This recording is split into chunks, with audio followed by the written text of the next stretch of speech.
vous retrouve encore aujourd'hui avec plaisir. Et comme d'habitude, on va parler d'argent, on va parler d'économie, on va parler des business. Et aujourd'hui, j'ai le plaisir d'être accompagné de deux experts. Avant de les présenter, moi, ce que je voulais au moins qu'on recentre notre échange, parce qu'on va essayer de comprendre d'ailleurs pourquoi c'est encore difficile aujourd'hui en RDC de transformer l'argent disponible. Parce que quand on discute avec les services financiers, ils disent qu'il y a de l'argent. Quand on discute avec certaines personnes, ils disent nous avons de l'argent. De l'autre côté, on discute avec des entrepreneurs, ils disent nous cherchons de l'argent.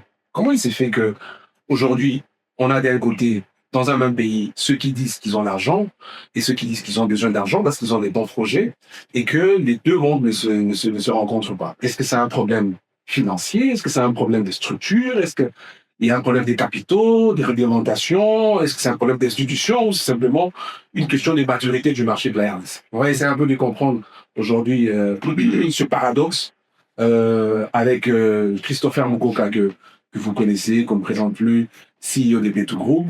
Et nous avons Franz. Comment on prononce même ton nom? Kerstens, parce que vous faites d'origine flamande. Voilà. Finocco, je Donc il faut surtout pas essayer de se planter. Franz, tu es un expert des marchés financiers. Qu'est-ce qu'on va encore savoir de toi avant même d'aborder les questions? Non, je crois que tu as raison. En fait, j'ai une expérience approfondie des marchés financiers puisque j'ai travaillé un certain temps en Belgique. Puis maintenant, depuis une dizaine d'années, je travaille en RDC. Et j'ai eu l'occasion de travailler pour des grandes banques ici et pour développer une salle de marché. On expliquera peut-être en détail ce que ça signifie.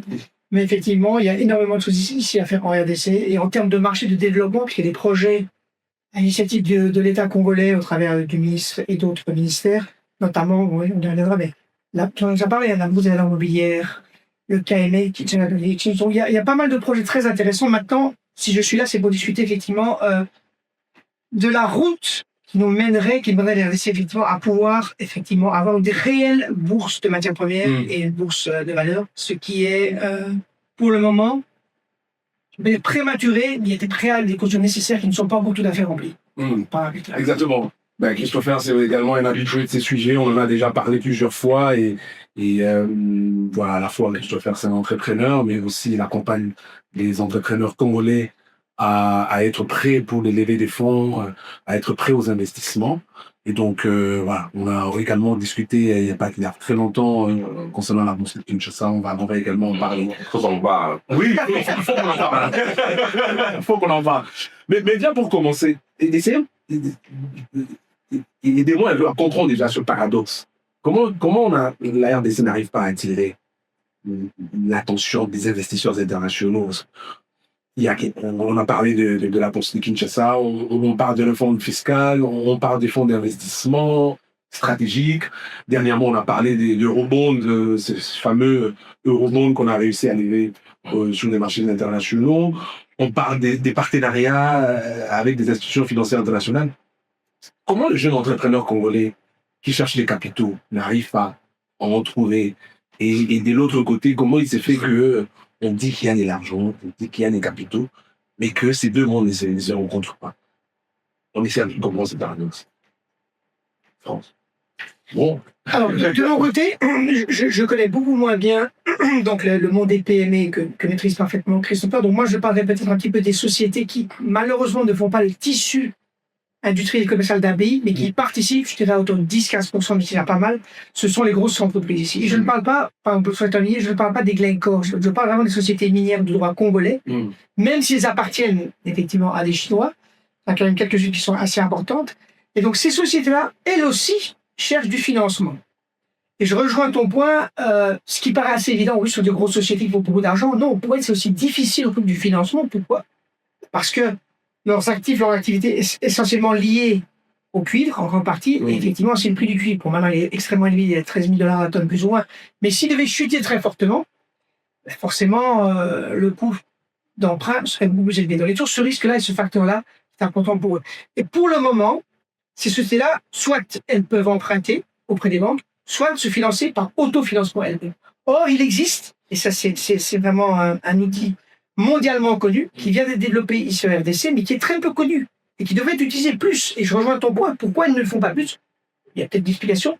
Ce produit-là est simple, c'est simplement que les sociétés de droit congolais, moyennant certaines conditions, un chiffre d'affaires important, je me suis, mais il y en a beaucoup qui peuvent le faire, peuvent lever des capitaux sur le marché local en émettant de la dette. Et ça, c'est l'instruction 50 de la Banque centrale, qui existe depuis 4 ou 5 ans, et qui permet à ces sociétés d'avoir une autre source de financement. Une troisième source, je répète, soit d'autofinancement, soit on emprunte auprès des banques, soit elles peuvent elles-mêmes émettre de la dette auprès du marché. Et quel marché? Marché local. On ne parle pas d'investisseurs étrangers dans ce cas, le marché local, qui s'adresse à la fois à des institutionnels. Donc, qui peut acheter cette dette d'entreprise? Ben, ça peut être très bien d'autres banques, des assureurs, des divers fonds, mais également des particuliers. Donc, tu vois, c'est juste un élément supplémentaire qui, effectivement, ne rejoint pas le besoin énorme de beaucoup de PME. Mais rien qu'au niveau des sociétés, je dirais, assez importantes en RDC, il y a déjà ce manque de moyens pour pouvoir lever des capitaux. Maintenant, il existe. Il y a eu seulement 3 émissions qui ont été faites cette année. C'est le marché, je dirais, il existe, il fonctionne, mais il y en a que 3. Donc je dirais, c'est même pas embryonnaire, c'est vraiment, on a juste montré que ça marchait. Et le point, c'est pour ça que je vais répondre à ta question maintenant, ce que je trouve très étonnant, et c'est pas la Banque centrale de faire la publicité, mais les banques pourraient informer plus leurs clients qu'il existe ce type de financement, qui est possible de faire. Alors après, pour des raisons peut-être purement mercantiles, mais je ne suis pas sûr, les banques n'en parlent peut-être pas. Mais en tout cas, cet outil, cet instrument financier indispensable dans le levée de fonds existe sur la RDC et il n'est pas développé. Il existe. Donc là, faut pas dire, on peut pas dire, il faudrait faire, il y a qu'à. Non, ça existe déjà. Et la question que je me pose, pourquoi ça n'évolue pas? Mais quand j'entends Franck, qu'est-ce qui te vient en tête? Qu'est-ce que tu veux répondre à ça ou tu veux compléter ça? Non, ce qu'il a dit est totalement vrai et surtout, comme il a dit, ça concerne les grosses boîtes. Parce que je pense qu'il faut avoir un chiffre d'affaires de combien minimum? Il fallait au moins avoir, dans ce qu'on fait nous, il fallait avoir au moins 250 millions de dollars de chiffre d'affaires. Ok, donc 250 millions, on est même pas 1%, on est dans le 0,0000 quelque chose comme ça des entreprises congolaises. Que ce soit formé ou informé. Oui, tout à fait. Parce qu'en fait, c'est vraiment le haut du panier. Oui. Mais même si le haut du panier a du mal, vous imaginez ce qui se passe avec toutes les autres, etc., PME, machin, qui font moins d'1 million, qui font 500 000, 100 000. Moi, j'ai toujours l'habitude de dire, il est même très difficile de trouver des PME, en tout cas quand on fait des concours, des choses comme ça, ou des appels à projets qui font au-dessus de 100 000 $ par an. C'est très difficile de trouver des PME qui font 8 000 $ de chiffre d'affaires par mois. Tu vois. Donc, c'est vraiment un écart important. Maintenant, c'est pour ça qu'en fait, le sujet du financement, de ce financement, en fait, il devrait être capté avec différentes strates. Comme il l'a fait. C'est-à-dire, on a les grosses boîtes qui ont des soucis adaptés et les moyennes boîtes qui ont aussi leurs propres soucis. Et puis, il y a les micro-boîtes qui ont aussi leurs propres soucis. Donc, aujourd'hui, la réalité, c'est que les standards ne sont pas les mêmes. Quand on dit, nous, on a l'argent, et que nous, de l'autre côté, on a des projets, c'est des bons projets, ça veut dire quoi, bons projets? C'est ça le souci. Ensuite, est-ce que les instruments doivent essentiellement, parce qu'on parle des financeurs ici, je parle essentiellement des banques et d'instruments de microfinance, est-ce que ce sont les seuls qui devraient réellement financer ce genre de projet? Je ne suis pas sûr. On manque beaucoup d'acteurs. On a les fonds d'investissement. On manque en réalité. Je crois qu'il y a eu 1 ou 2 fonds d'Obus qui existent ici, dont XSML, mais qui s'intéressent à des boîtes qui font un certain chiffre d'affaires aussi, soit au-delà de 10 millions, soit au-delà de 6, parce que ils ont des objectifs de déploiement de fonds. À part eux, il y a d'autres fonds. On n'en a pas. Donc, du coup, on se retrouve à essayer de tout mettre sur le dos des banques et éventuellement des assurances de microfinance. Et ça marche pas. Donc, il y a vraiment un problème de standard. Et aussi, je suppose, à mon avis, il y a aussi le fait qu'il n'y a pas encore assez de concurrence entre les banques. Les banques font encore beaucoup d'argent avec le système actuel. Quand on regarde certains bénéfices, 100 millions par-ci, 200 là-bas, donc, elles font suffisamment d'argent pour ne pas se poser la question de se dire, OK, est-ce que je dois vraiment aller vers les PME? Est-ce que je dois vraiment aller vers ça? Non. Parce que ça coûte plus cher de s'adresser à ces gens-là. Ça coûte plus cher de s'adresser, de donner, imagine un crédit de 10 000 $. C'est le même papier, c'est le même agent, mais c'est 10 000 $, ça ne rapporte pas la même chose qu'un crédit d'1 million, de 2 millions, de 10 millions. Donc, pourquoi s'intéresser alors que j'arrive encore à faire une grosse marge de l'unité? Donc, il n'y a pas assez d'acteurs, il y a plein de choses qui entrent en compte. Je crois qu'on va essayer de faire. Oui, moi, ça me pose la question. Qu'est-ce qui manque à notre écosystème? Est-ce que c'est une question de maturité ou il y a un autre mot qui nous bloque? Parce que quand on regarde les autres écosystèmes, ils ont beaucoup d'options quand même en termes d'instruments financiers. Ils ont beaucoup d'options. Aujourd'hui, on parle des banques comme étant un peu qui détient déjà plus de 90% des capitaux, comme étant un peu notre seule offre. Alors qu'ailleurs, aujourd'hui, je sais qu'on est en train de parler aussi des fonds des marchés financiers internationaux, on parle de rebond, on parle même l'État est en train de lever aussi des fonds avec des bonds, des bons trésors, et ainsi de suite. Et comment il se fait qu'à RDC, on n'arrive pas à activer les autres leviers de financement? Alors, j'ai pas toutes les réponses, j'ai juste une partie des réponses et Christopher me complétera. Mais ce qui m'a frappé, et ça, c'est pas pour rejeter la faute sur le peuple congolais du tout, mais c'est comme ça. Si on prend une comparaison, on prend le Kenya, culture anglo-saxonne, et on prend la RDC, culture entre guillemets, plutôt, entre guillemets, bête au départ, en tout cas, pas anglo-saxonne du tout, indépendamment du fait qu'il y a un développement qui est différent, hein, la culture du risque financier, prendre un risque financier, qui est l'appétence, j'aime prendre un risque financier, elle est plus développée au Kenya qu'elle ne l'est ici. Donc je dirais que c'est une question d'éducation et de formation. Ça joue énormément. Je vais prendre l'exemple de la bourse de l'immobilier, qui est un projet magnifique, hein, qui est un projet, je trouve que c'est une idée très intéressante, qui prendra plus de temps que prévu, bien sûr. Mais néanmoins, l'action que je me pose, c'est aujourd'hui, et là je peux être avec des faits. Pensez-vous sérieusement, déjà, c'est une question que même les banques locales seront prêtes à participer à l'écosystème de la mise en place d'une bourse? Je ne sais pas si on a posé la question aux banques, quel serait leur intérêt, dire pourquoi. Ça, c'est un premier élément. Ça, c'est pour l'écosystème. Mais même quand on s'adresse à des particuliers, qu'ils aient 10 $ sur leur compte ou 1 $ sur leur compte, est-ce que les particuliers auraient la capacité et l'envie d'acheter des titres, des actions cotées sur la bourse de Kinshasa? Quels seraient ces titres? Est-ce que c'est des titres de société nationale? Donc déjà ça, même si, je vais prendre un exemple, une grosse société publique fonctionne beaucoup mieux, elle n'a plus de dette, elle marche très très bien. Donc si elle est introduite en bourse, dans, je dirais, l'inconscient collectif, ou chez d'État congolais, ça fait, je dis chez nous c'est pareil. Les Congolais, peut-être qu'ils en sont réticents. Oui, il y a cet aspect psychologique de dire, et en plus, dernier point, et très important, qui a de l'expérience localement sur le marché financier? Les banques. Donc il y a toute une durée où il faudra former, éduquer les gens, y aller mal élevé. Et je vais finir avec ça. Il y a 2 marchés ici qui existent déjà. Je le rappelle, le marché donc, de la dette de société, dont j'ai parlé tout à l'heure, donc les titres de créances négociables, où les sociétés locales peuvent émettre de la dette sur le marché, et il y a 3 émissions, ça faudrait le développer. Et plus important encore, ça c'est une demande qui est faite de la part des banques locales. C'est le développement du marché secondaire dont tu faisais référence, des titres du Trésor. Il y a le marché primaire, donc l'État émet des bonds à 6 mois, mais maintenant, même moins. Qui achète ces bonds? Bien sûr, ce sont les banques qui achètent ces bonds, mais après, qu'est-ce qu'elles en font? Elles n'ont pas assez de clients pour leur acheter ces bonds, donc elles restent avec des titres du Trésor, alors qu'elles n'en ont pas besoin et qu'elles sont débarrassées. Donc développons d'abord ce marché, et surtout, ça permettra à la clientèle locale, qui peut très bien être des fonds congolais, des assurances congolaises, et même des particuliers congolais, pour dire, voilà, j'achète des titres de l'État congolais, c'est moins risqué qu'une action, bien comment ça se comporte. Il y a des étapes.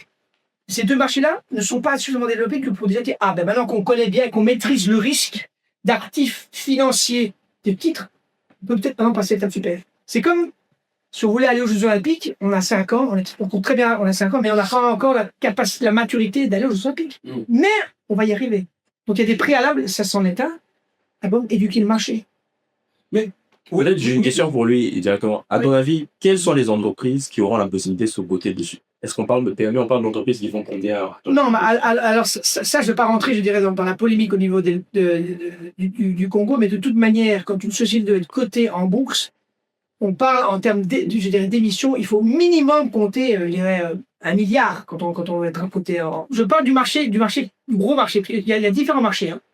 Un marché qui le Bel 20, par exemple, les 20 plus gros titres, où on prend le S&P 500, où on prend le FTSE, etc. C'est les plus grosses sociétés, c'est en milliards. Et donc, on parle de bourse de valeur mobilière, on pourrait commencer par un petit marché où effectivement, dans ce cas-là, effectivement, les tailles seraient mais c'est pas le vrai marché de valeur mobilière comme on l'entend au sens européen ou américain. Il faudrait vraiment commencer par les vieux. Alors, et là, il y a des exemples. Il y a quelques bourses qui fonctionnent très bien, notamment la bourse de Casablanca, qui est une belle bourse. Tu m'as lancé sur la voie, mais je fais une petite parenthèse. on veut lancer, mais c'est une bonne chose. Le KME, Kinshasa Mercantile Exchange, qui est une bourse de matières premières. Moi, je pose des questions. Il y a 50 pays en Afrique, 50 pays. Combien de bourses de matières premières aujourd'hui fonctionnent, sont rentables et sont efficientes? Combien? Deux. Ah oui. Éthiopie, Afrique du Sud. Toutes les autres bourses, Ghana, Côte d'Ivoire, qui ont été mises en place, qui sont en place, elles ne fonctionnent pas. Prenons exemple sur les échecs, pourquoi ça marche pas et pourquoi ça marche. Et aspirons. J'ai eu l'occasion de lire le rapport il y a presque 2 ans, le premier rapport, c'est le premier du KME. Quand je l'ai lu, très intéressant, mais néanmoins, par rapport à la réalité, il y a un gap important à combler par rapport à ce qui était fait. Et je dis, c'est dommage que dans cette étude, qui était préliminaire, donc peut-être documents que je n'ai pas lu, mais il devrait intégrer, en tout cas, un benchmark, une comparaison par rapport aux autres bourses de matières premières qui ont été créées. 2 ont réussi, les autres ont échoué. Je ne le vois pas dans le document. Écoute, France, il faudrait peut-être que nos lecteurs, enfin ceux qui nous suivent, il faudrait bien faire ce distinguo entre une bourse de valeur justement et une bourse de matières premières. Ouais. Est-ce que tu peux essayer de donner un petit distinguo? Alors, comme ça, les gens... dans la loi qui a été votée récemment, ils ont fait, c'est pas un amalgame, ils ont préféré mettre tout ensemble. C'est un choix. Mais par contre, dans le fonctionnement opérationnel de ces bourses, ça n'a rien à voir. Parce que tu disais, on roule en voiture, mais j'ai une Ferrari pour ici et j'ai une Land Rover. Qui va rouler ici? La Land Rover. Alors, la Ferrari n'est pas la pied. Et là, on te donne 2 marchés, matières premières et l'immobilière. Dans le marché des matières premières, c'est très technique. C'est-à-dire que ce ne sont pas des titres, ce sont des contrats déjà. Et le mode de fonctionnement de cette bourse-là n'a rien à voir parce que dans cette bourse-là, tu as un mécanisme de chambre de compensation. C'est technique. Hein. Et en plus de cela, tu as ce qu'on appelle des appels de marché. C'est-à-dire que chaque jour, tous les participants au marché, à la fin de la journée, ont fait un bilan de leurs avoirs. Quand tu as investi sur cette bourse, tu as mis ce qu'on appelle, tu as déposé de l'argent. Les cours des matières premières varient, tu as déposé 100. Si le cours monte et que tu as acheté, ben, tu es peut-être à 100 ou 103. La bourse va rien te demander. Par contre, si tu descends à 98, ce jour-là, la bourse va te demander rajoute 2 pour rester à 100. Donc, ça s'appelle un appel de marge. Donc, c'est la bourse qui dit, si tu ne le fais pas, elle clôture ta position. Ce qui veut dire que les acteurs habitués à avoir du cash ou du collatéral, c'est-à-dire des titres qui te permettent de garantir ces 2 que tu dois mettre en plus, donc tu es à 100. Le marché baisse, tu avais acheté. Tu es à 98, tu perds 2. Tu es à 100, tu es plus à 98. La bourse te demande, rajoute les 2. Parce que si ça baisse, ben, tu perdras, tu vas même le dire. Et c'est elle qui est la contrepartie dans le marché. C'est elle la contrepartie. On est 3. Tu es acheteur, tu es vendeur, moi je suis l'intermédiaire. Je suis la chambre de compensation. Pour éviter que moi je perde de l'argent sur toi, je te demande une marge. Christopher, lui, il gagne de l'argent, je lui laisse. Mais surtout ceux qui perdent, je demande, ils doivent mettre au pot, rajouter de l'argent. Ça, c'est le principe d'appel de marge. C'est quotidien. Ça n'a rien à voir avec un principe de bourse de valeur immobilière. Où tu achètes le titre et puis c'est fini. Ce sont des contrats. Ça, c'est une des nuances. Il y en a plein de nuances. Mais est-ce que toutes ces pratiques ici, nos banques n'ont pas assez d'expérience? Non, mais il n'y a pas de bourse. Bon, les serments de marché, par exemple, c'est pas déjà une miniature de la bourse? C'est un très bon point, Mani, et Christopher a aussi raison. Je dirais oui et non. Donc, la chance qu'une des grandes banques ici a eu pour le moment, c'est qu'effectivement, elle a pu, avoir une expérience de 4 ou 5 ans sur les marchés à terme. Ça, cette banque a l'expérience.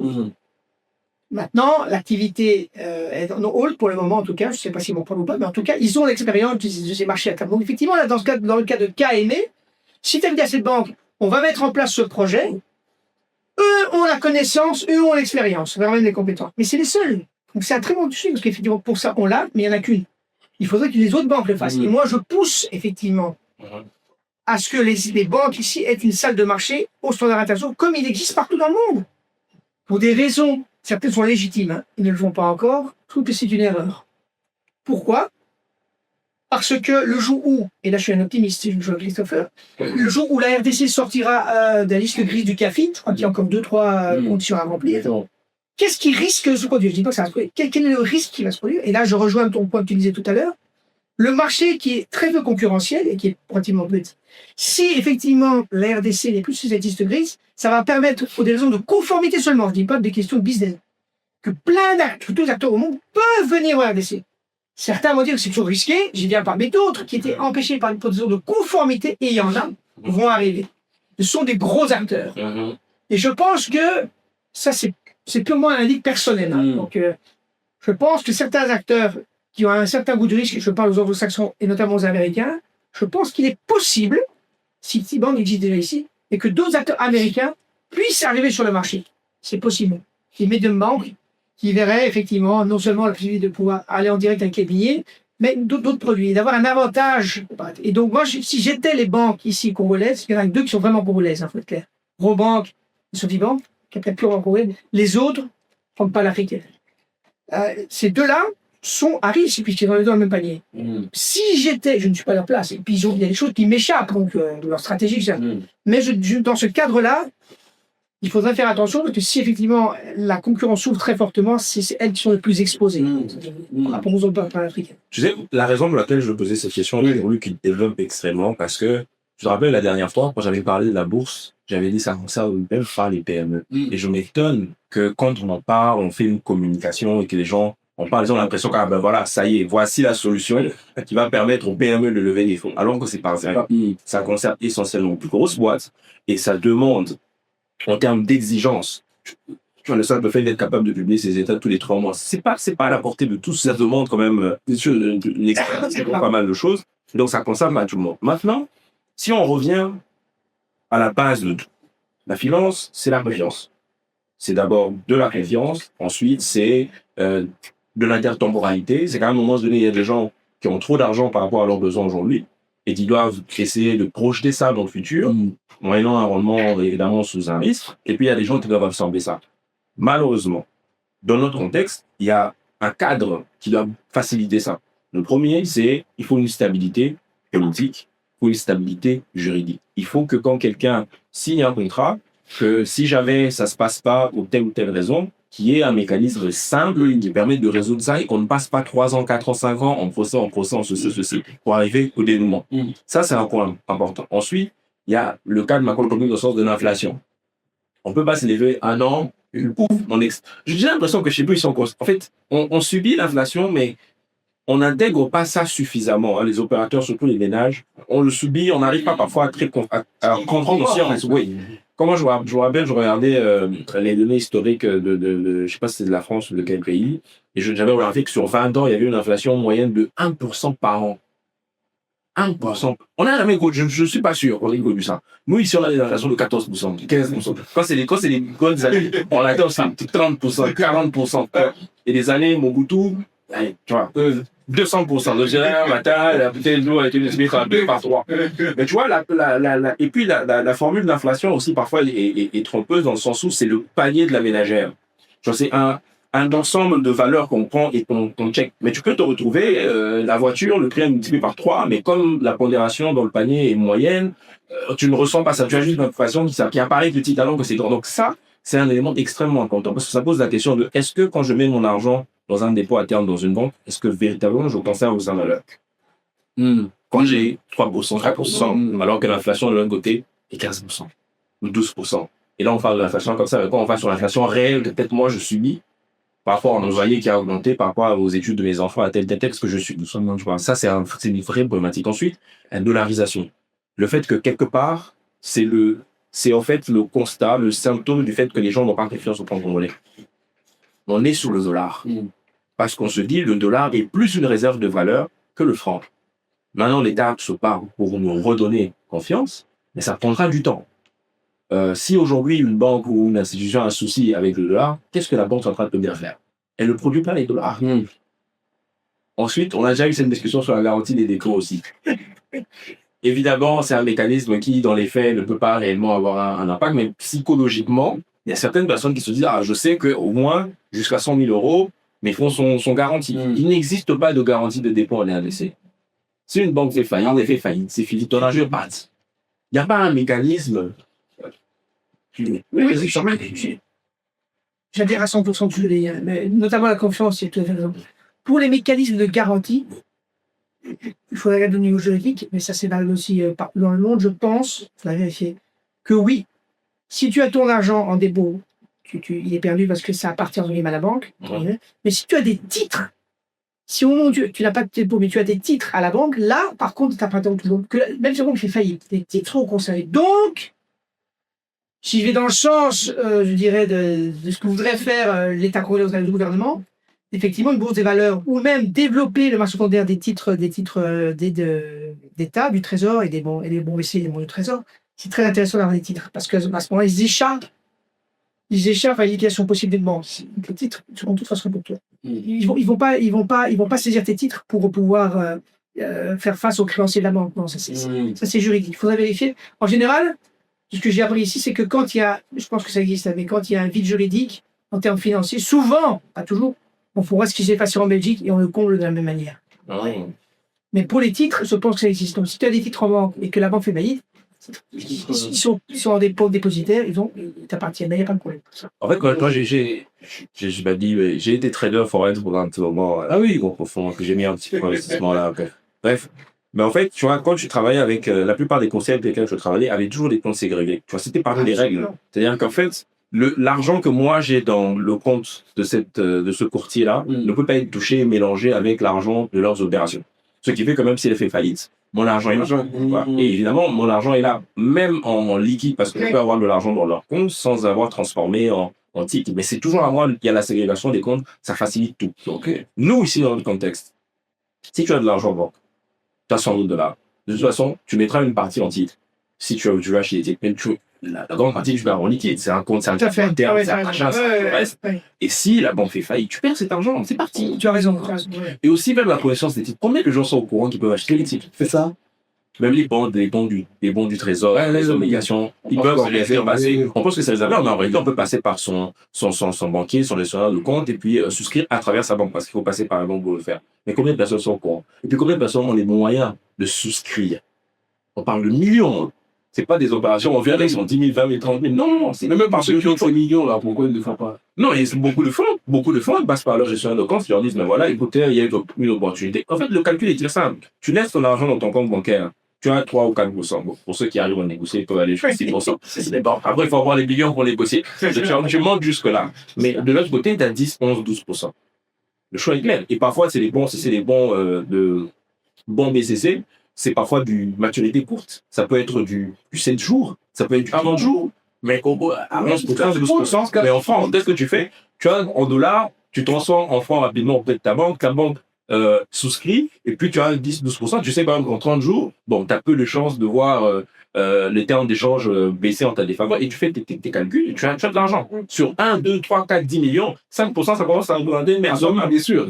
Tu vois. Donc, mais très peu de personnes sont au courant de ces mécanismes. En fait, c'est vraiment une finance qui reste réservée je ne vais pas dire du travail, selon des conditions bonnes. Mais là où je veux en venir, c'est, et revenir sur ce qu'il a dit par rapport à l'ouverture. Beaucoup de gens aujourd'hui en RDC se plaignent. Ils disent, voilà, l'économie est détenue à majorité par les étrangers, il faut nous réserver des secteurs, aujourd'hui on met la sous-traitance, on fait tout ça. C'est bien.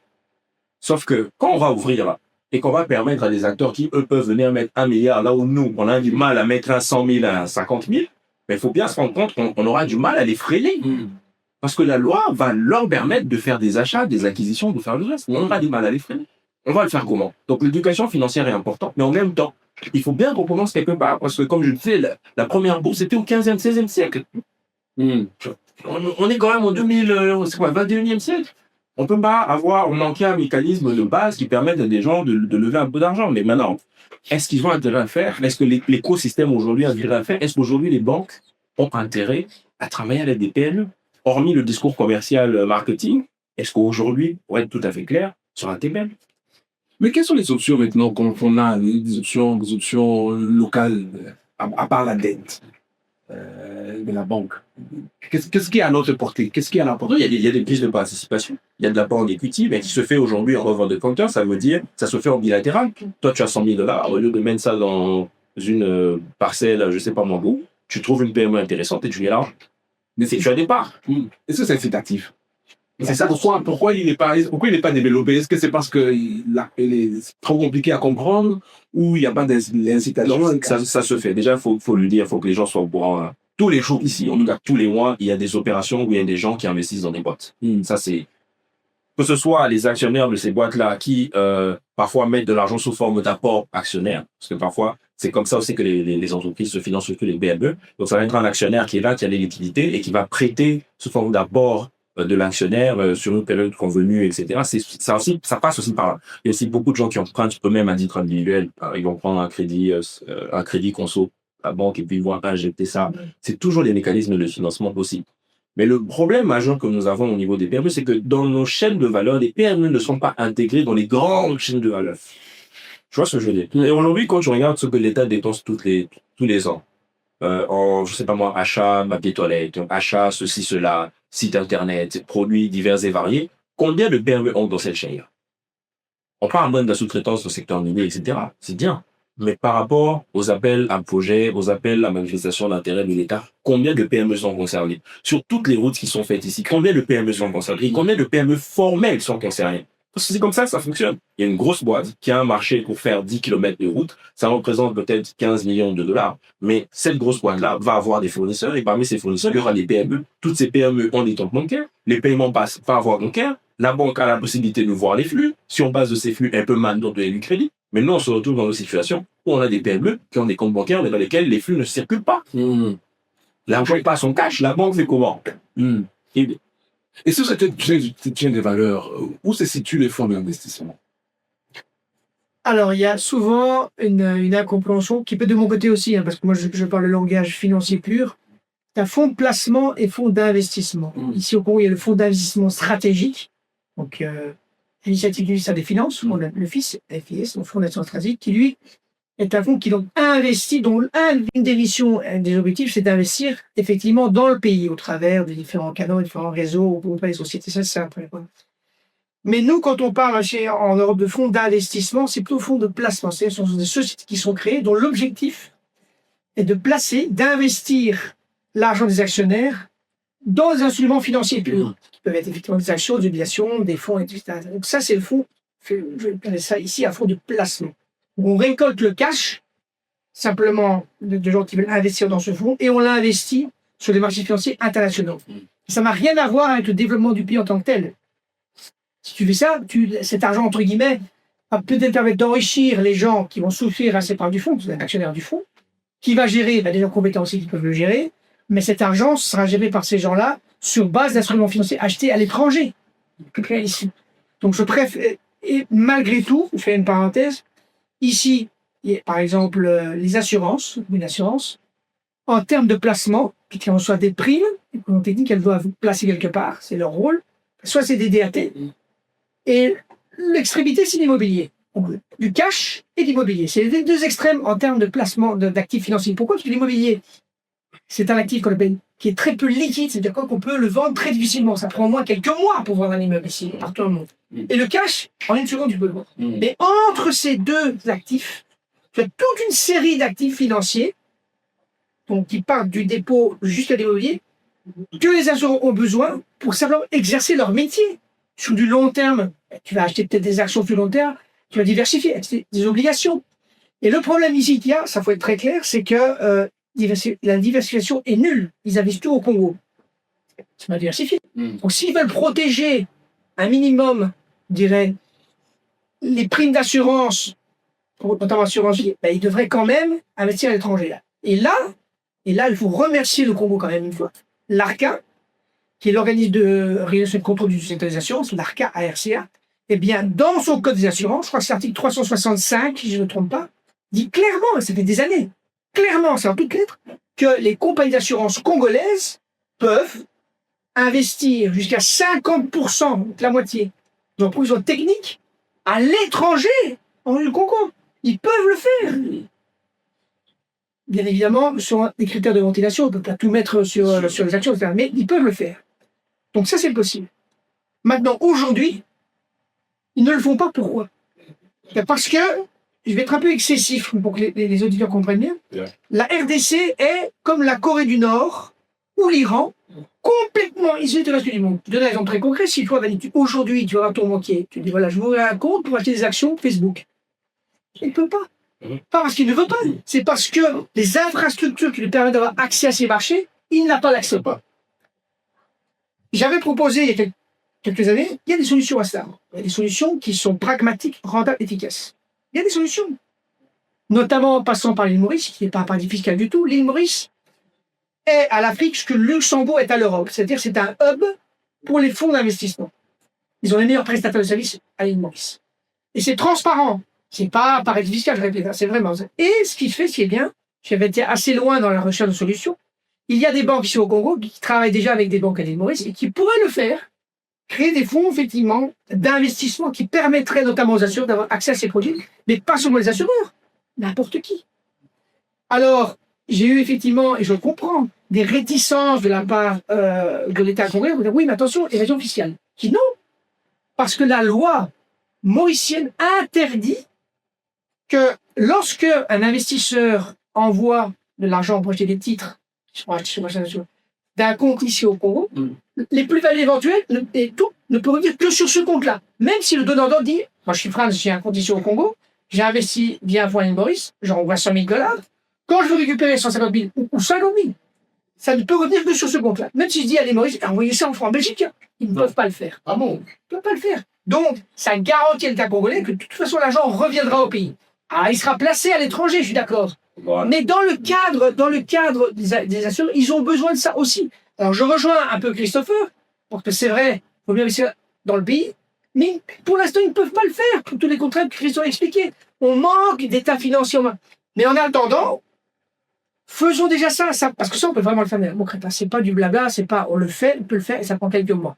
Mais ça permettrait déjà à ces assureurs-là d'avoir une connaissance, une pratique réelle de l'investissement financier qui n'existe pas pour le moment, mais qu'ils auraient qu'au travers de ce fonds, par exemple. Mais pourquoi de là, c'est le problème plutôt que le réseau?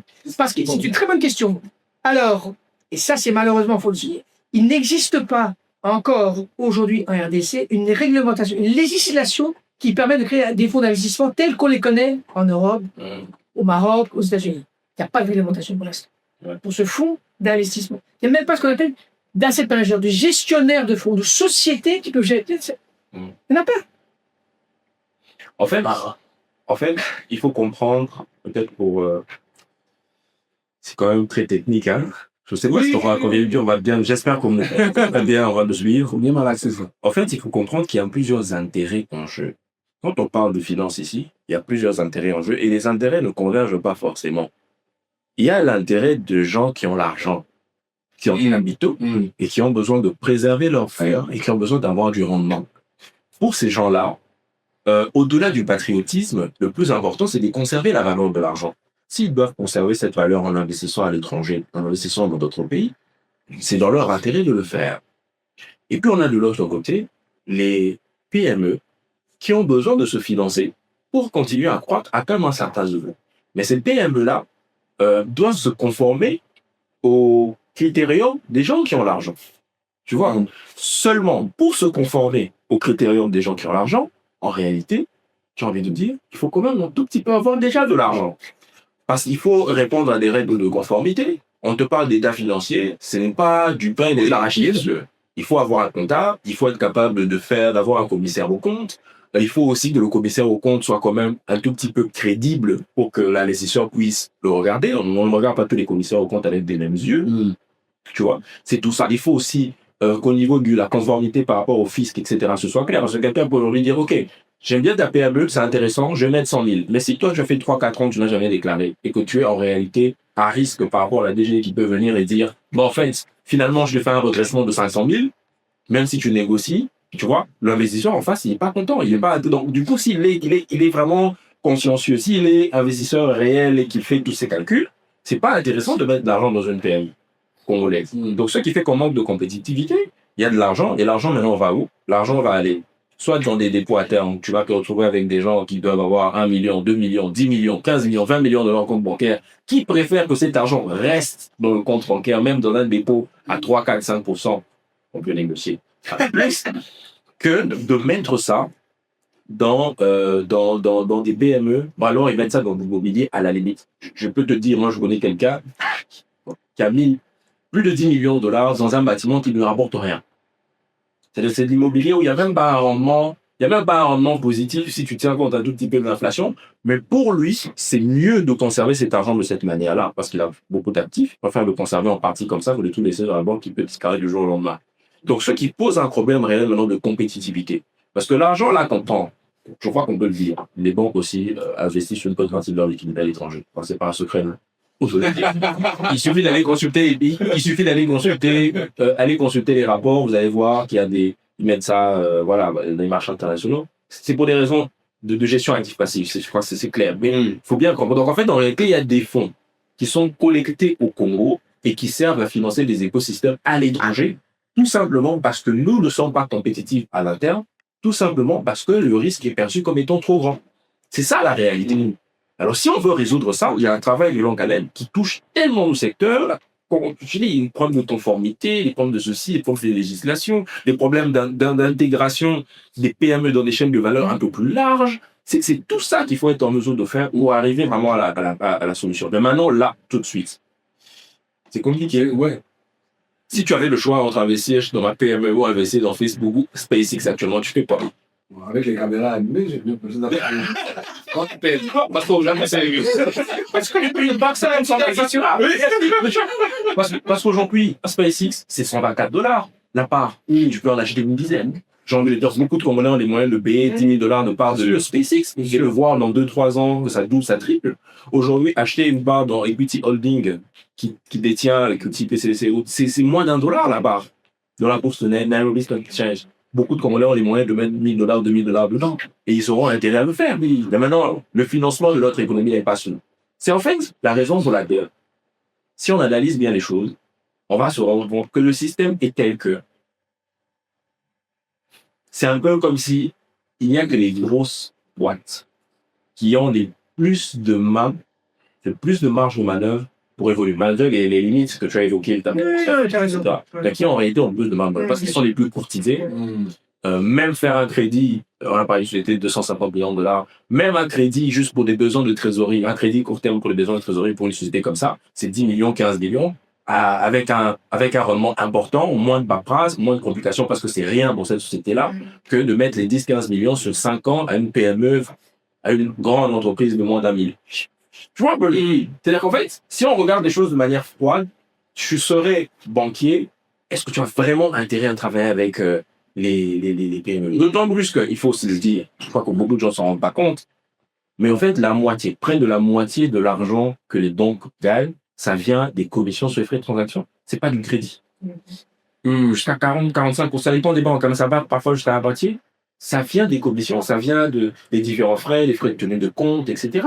D'ailleurs que c'est la moitié. Et il y a des banques qui font des centaines de millions de dollars. C'est-à-dire que vous enlevez, même si vous enlevez une part du crédit, elles sont capables de générer énormément d'argent. C'est par contre les sociétés, les microfinances, qui ont 90%, voire plus, de leurs revenus, qui vient en fait du crédit, parce que c'est essentiellement ce que Mais est-ce que ça veut dire quand on entend toutes ces actualités financières économiques sur la RDC, en vertu Bourse de Kinshasa, Eurobonds, on entend des bons trésors, on parle de CAFI, on est en train de vouloir quitter la liste grise, et qu'on célèbre, est-ce qu'on célèbre la mauvaise chose par mauvaise compréhension ou les bénéfices de tout ça pourrait avoir des répercussions sur les entreprises comme on les dit? Je crois qu'il y a deux éléments, je pense, ça c'est mon analyse et je peux avoir tort. En tout cas, moi je vois deux éléments. Un élément positif, qui est quand même la prise de conscience par l'État congolais d'une volonté de développer la finance, de manière générale, et que c'est insuffisant. Donc, ils peuvent passer effectivement par la bourse, etc. Ils veulent faire ça, ils veulent développer pour vraiment que le pays se développe. Et effectivement, c'est un bon point. Maintenant, le point négatif, c'est que, et je rejoins Christopher, je pense que pour certains, à tous, il y a un manque de conscience des réalités du terrain. Même avec toute la bonne volonté que tu veux, ça va prendre beaucoup de temps pour toutes les raisons qu'a évoqué Christopher. Énormément de temps. Il faudra, et je reviens sur ces points, parce que le tissu industriel et commercial, effectivement, c'est pas les grosses boîtes. C'est clair. Ce sont les PME qui font le tissu d'un pays. Millions de PME qui vivent, qui meurent, etc. Donc, ces gens-là, une petite partie des gens, ça fera un cercle vertueux, n'ont pas l'accès de manière structurante ou structurée à des capitaux. Le pays ne peut pas évoluer rapidement. Ça sera très, très, très, très lent. Parce que avoir une bourse des valeurs qui peut très évoluer avec 8 valeurs, on va dire, et ça marche très bien, ça va rester dans un cercle d'initiés et ça va pas s'élever, ça va rester peut-être rentable, mais pas efficace ni efficient. L'objectif, c'est effectivement de donner accès aux capitaux à plein de sociétés. Les PME qui deviendront des grosses sociétés. et ainsi de suite. Ça part de la petite société avec 2 personnes qui génèrent peut-être net $500 par mois. C'est $500 de gagner, on peut peut-être ce qu'on veut. Jusqu'aux ceux qui font le milliard par an, les bénéfices, ou plus, etc. Mais c'est vraiment, il faut être structuré. Et donc, les projets dont on parle, c'est très ambitieux, qui sont possibles, mais qui sont prématurés. Il y a d'abord des étapes préalables à faire et des conditions nécessaires à avoir, et notamment, et là, je peux abonder que dans son sens, c'est les PME. Ce sont les PME.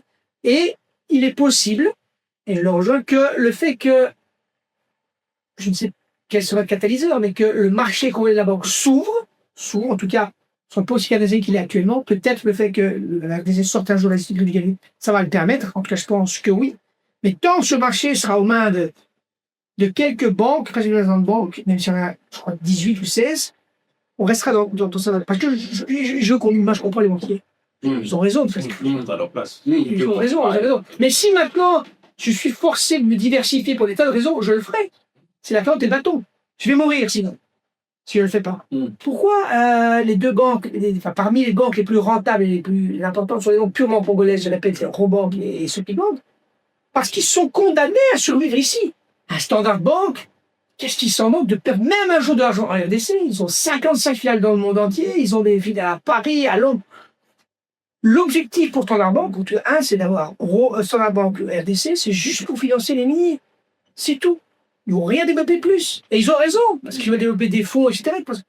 City, sans trop, c'est du politique, mais City, c'est pareil. EcoBank, c'est un peu ça.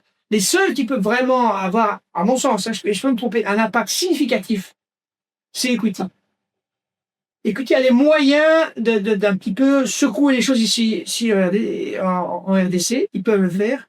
Après, je suis pas un secret de dire, je sais pas, mais ils ont des coups à jouer. Ils peuvent un petit peu concurrencer les autres banques et en tout cas faire en sorte que la dynamique des marchés qui est actuelle soit un petit peu déviée.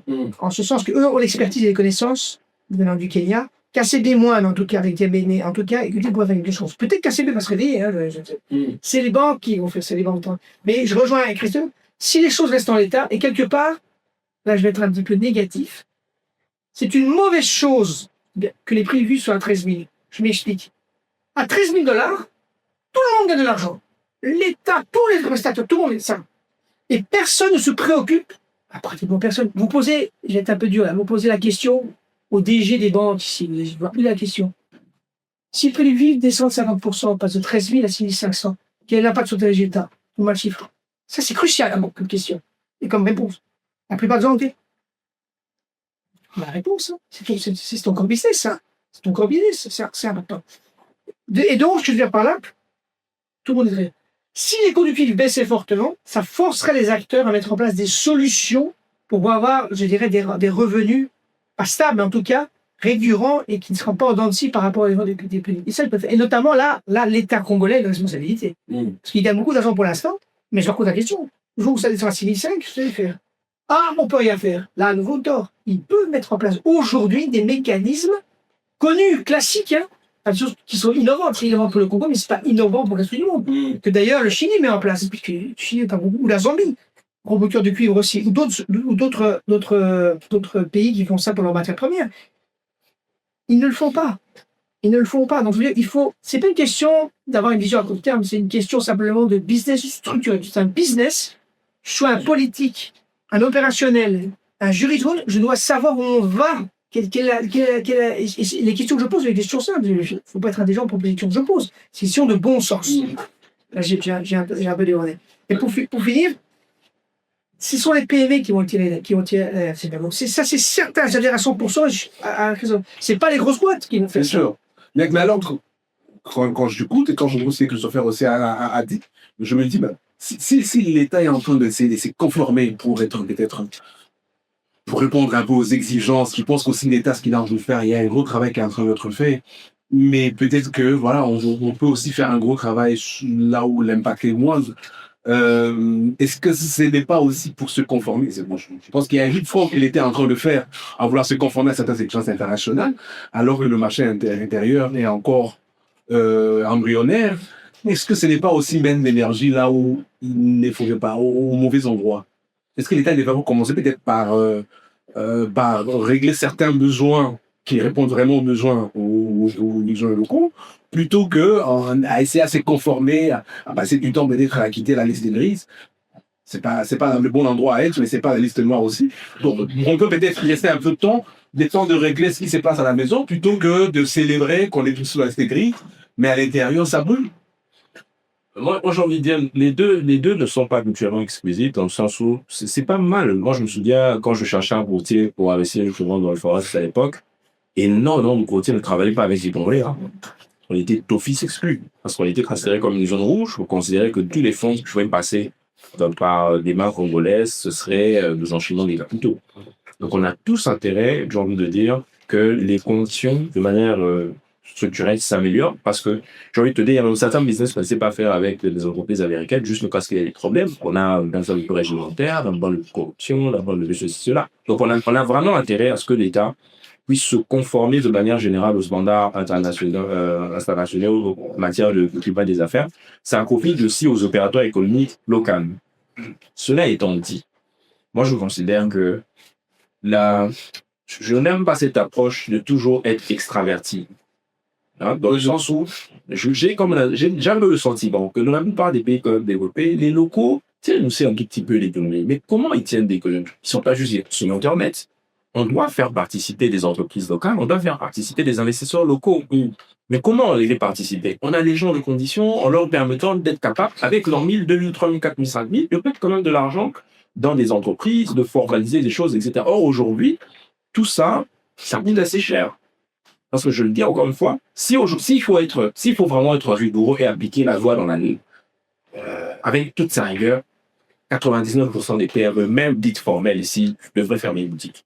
Quand je dis PME, je te parle de la plupart des boîtes qui font moins d'1 million de dollars, pour la plupart, devraient fermer. Il y a forcément une règle, une loi, un machin, un visage de l'homme qui n'ont pas été publié, un ceci, un cela, une conformité cachée à gauche, à droite, qui n'a pas été relevée. Mais pourquoi on survit, entre guillemets? Parce que l'administration n'a pas les pouvoirs, n'a pas les ressources pour attaquer tout le monde et que de toute façon, elle sait que si elle met tout le monde dans ce saut-là, ça va tuer les gens. Aujourd'hui, on parle aussi de la ZLECAf, des taux rapides. Mais si aujourd'hui la ZLECAf est opérationnelle et qu'il est possible aujourd'hui d'avoir un libre-échange effectif entre les pays de l'Afrique, etc., je pense vraiment qu'un opérateur congolais industriel a intérêt à mettre son investissement pour eux. Je suis pas sûr. C'est plus intéressant de le mettre juste à la frontière de l'autre côté, avec comme ça des conditions plus intéressantes en termes d'infrastructure, courant, eau, machin, tout ça, et d'avoir peut-être aussi juste une société d'importation au commerce, mais l'industrie ailleurs. Tu vois, c'est en fait ça. Et même quand on parle de diversification de l'économie, en fait, souvent on en parle, ça fait des années qu'on en parle, je crois que ça fait 15-20 ans, c'est tout le temps qu'on parle, mais il faut diversifier l'économie. Parce qu'en fait, aujourd'hui, les gens ne se rendent pas compte. Nous sommes un pays minier. C'est pas parce qu'on est à Kinshasa qu'on voit un peu l'argent qui circule, on voit la musique, on va. Non, on est un pays minier.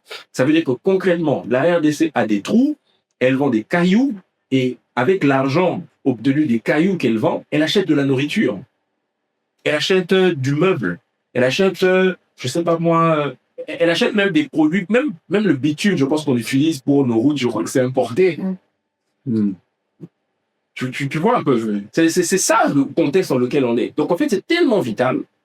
On se rend tellement pas compte de ça, à mon avis, ou pas suffisamment, ou on n'est pas suffisamment dans l'urgence. Parce qu'aussi, il faut dire, l'État a un temps long.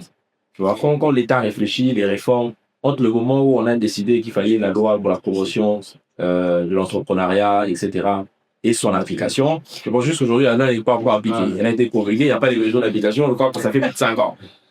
Quand est-ce qu'elle sera appliquée? Même quand on signera les arrêtés, il faudra encore aligner des animateurs, il faut ceci. J'ai envie de te dire, on en a encore pour 3-4 ans, juste pour une seule loi. Tu vois, comme le temps est trop long. Entre-temps, la PME évolue dans un temps ultra court. En 1 mois, 2 mois, on a le temps de faire 10 000 faillites, pour diverses raisons. Et quand on est dans des circuits qui ne sont pas intégrés, ça fait qu'aujourd'hui, la PME, elle peut aujourd'hui gagner un marché peut-être avec l'État ou avec un opérateur, un marché d'1 million de dollars. Super, mais elle n'a pas accès à des financements ou ne fût-ce qu'à facturer à 30%, c'est compliqué. Et même si elle obtient ça et que le reste du paiement, au lieu de la payer à 30 jours, elle est payée à 1 an, parce que c'est des cas qui existent, elle est obligée de faire faillite. C'est ça qui se passe. C'est ça la réalité. Et il faut arranger ça. C'est C'est glaçant qu'on entend, qu'on entend ça. Mais on peut pas parler du financement et l'investissement sans parler de la fiscalité, hein, parce que je pense que c'est quand même un point très important. Est-ce que notre système fiscal est attirant pour les investisseurs? On sait que... Alors déjà, je vais voter en tout. Je suis pas du tout la spécialiste de la fiscalité, mais ce que je sais pour avoir travaillé avec le plus gros intermédiaire financier au monde sur le pétrole, qui a effectivement, on a fait des deals avec eux ici en LDC, mais pas sur le pétrole, sur d'autres produits. La fiscalité n'est pas un frein. Je parle pour les grosses sociétés à nouveau, mais il est clair, et ça, je dis les choses sous le contrôle de Christopher. C'est la même chose en Belgique, hein, c'est pareil. Hein. Si tu étrangles, c'est le principe. Si tu étrangles par les contraintes administratives et fiscales, le travailleur, je parle de l'entrepreneur qui, lui, est né dans le guidon et il doit vraiment se concentrer sur son business, sur le développement de son business et sur le délivrance de produits ou de services. Si tu l'ensevelis sur une fiscalité incompréhensible, il doit s'attacher les doigts d'un fiscalité d'un avocat plus une paperasserie, c'est clair que tu tues le business.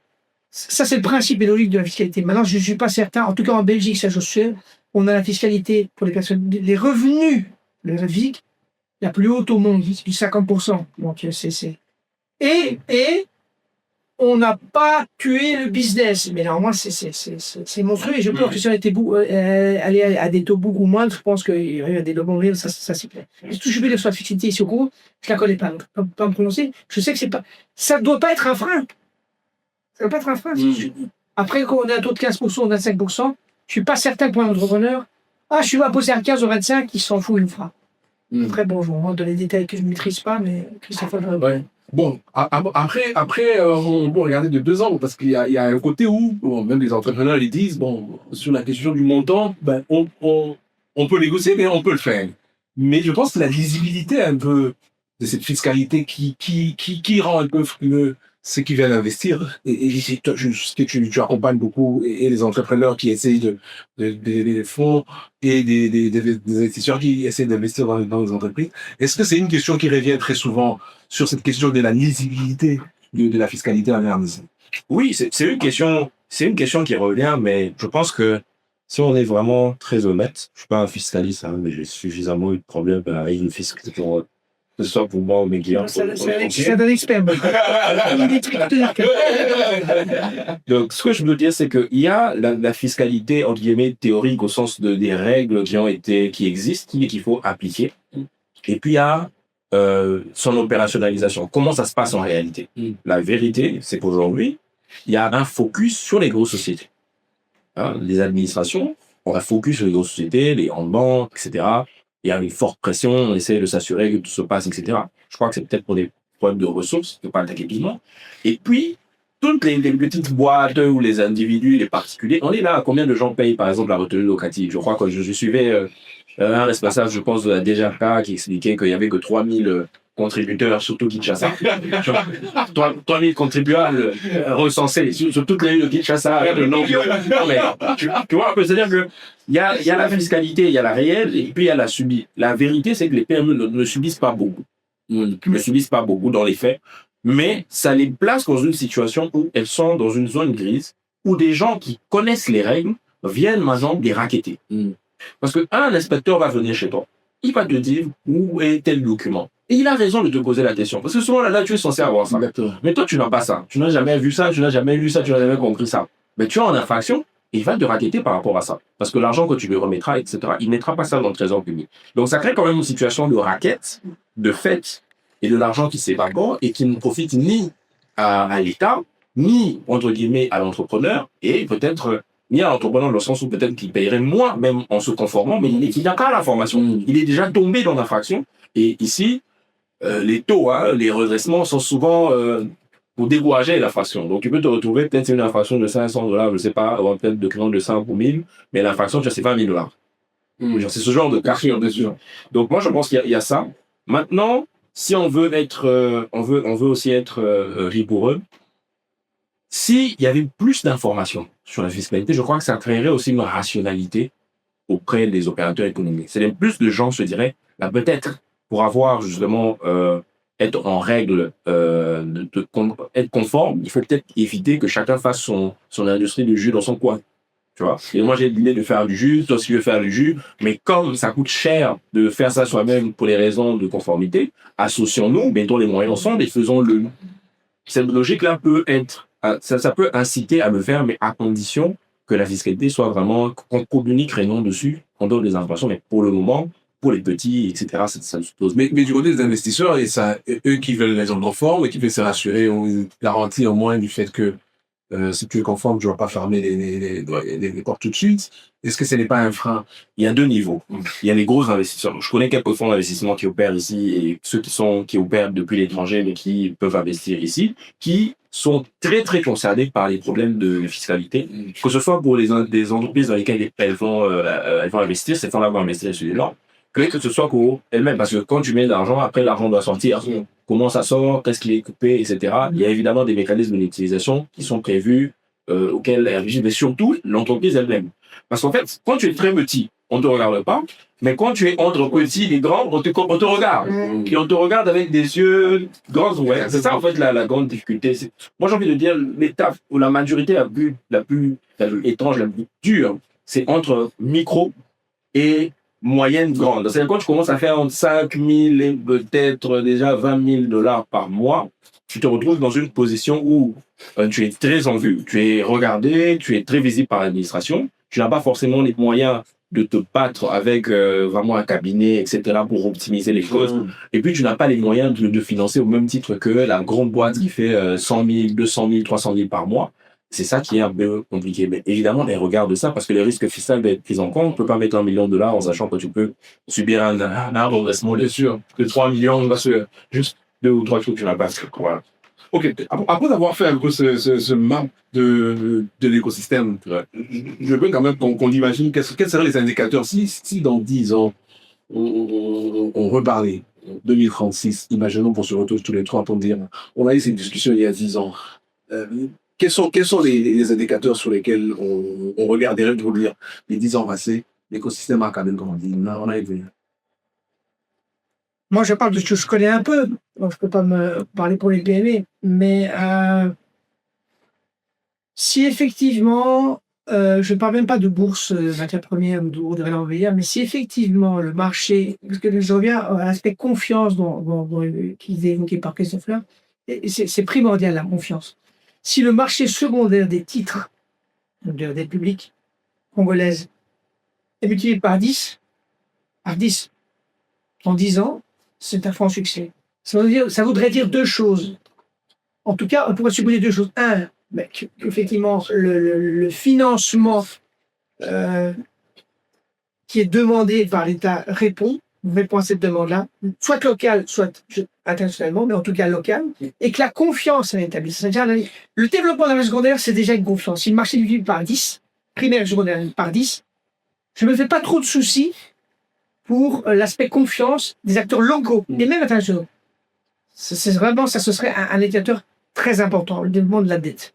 Après, les montants, peu importe, sur 10 x 10, ça n'aura pas d'impact sur la dette publique qui est de 15% ou sur le déficit public parce que l'État pourrait rembourser ça. Ça, c'est un critère important. Là, je parle purement financier, je parle pas malheureusement de gens dans la rue, etc. Ça, c'est important. Et surtout, et je reviens parce que ça existe déjà. Où on en serait dans le montant global des émissions des sociétés corporelles, donc des sociétés locales. On sera combien? 100 millions, 1 milliard, 10 milliards. Eh bien, il va voir les banques, il leur dit j'ai besoin de 50 millions de dollars. Faites-moi une offre en termes de taux. Effectivement possible, en termes de taux d'intérêt. Combien vous êtes prêts alors, sur de ma part pour 50 millions. Il y a vont dire 4%, 5%, 6%, 7%. Et il va prendre le meilleur taux pour lui. Si c'est 4%, mais il va même 50 millions. Parfois, malheureusement, il a besoin de 50 millions, mais une banque, non. Il n'a que 45 millions, que 40 millions. C'est comme ça c'est une des possibilités de financement qu'il utilise régulièrement. Il se finance. Ça, c'est le marché primaire. Il met 50 millions. Il reçoit des banques. Les banques, hop, transfert 50 millions à l'État congolais. Il fait ses investissements ou ses dépenses. Mais ces titres sont détenus par les banques. Qu'est-ce qu'ils en font, ces titres qui valent 50 millions? Qu'est-ce qu'elles vont en faire pendant 1 an, 2 ou 6 mois? Qu'est-ce qu'ils en font? Elles doivent les garder. Ça les pénalise. Peut-être qu'elles ne veulent pas les garder. Peut-être qu'elles veulent s'en débarrasser.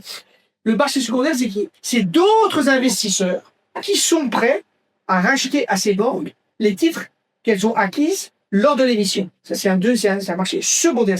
Dans un second temps, ces banques, elles peuvent garder aussi les titres si elles veulent. Mais si elles veulent s'en débarrasser, il y a un marché qui est prêt à racheter ces titres que détiennent ces banques. Il est embryonnaire.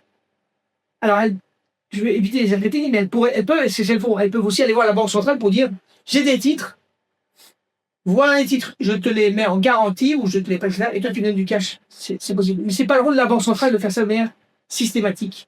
Elle le fait souvent pour d'autres raisons, mais elle le fait. Mais de manière plus saine, il doit y avoir un marché donc secondaire où des particuliers comme toi et moi, ou des caisses de retraite ou des fonds, comme le fonds minier par exemple, pourraient acheter ça. Je ne dis pas qu'ils ne le font pas, mais ils doivent le faire de manière plus, je dirais, systématique, dans des plus gros volumes et qu'il y ait des échanges entre eux. Ce marché n'existe pas bien encore. De manière théorique, il existe, mais ils ne le font pas. Et les banques, beaucoup de banques, se plaignent. Est-ce que c'est plus clair dans votre esprit ou pas? Oui. Et le principe du marché secondaire peut être que ça concerne différents types de titres. Hein. Donc ça va concerner donc les titres de dette, des créances, ça va concerner même les titres de propriété, les actions. Donc le principe même dans les marchés à valeur monétaire, c'est la première émission de SpaceX. C'est-à-dire que Absolument. la première émission de SpaceX là, c'est celle qui a été faite au début. Aujourd'hui, quand toi tu achètes une deux actions de SpaceX, tu l'achètes pas à SpaceX.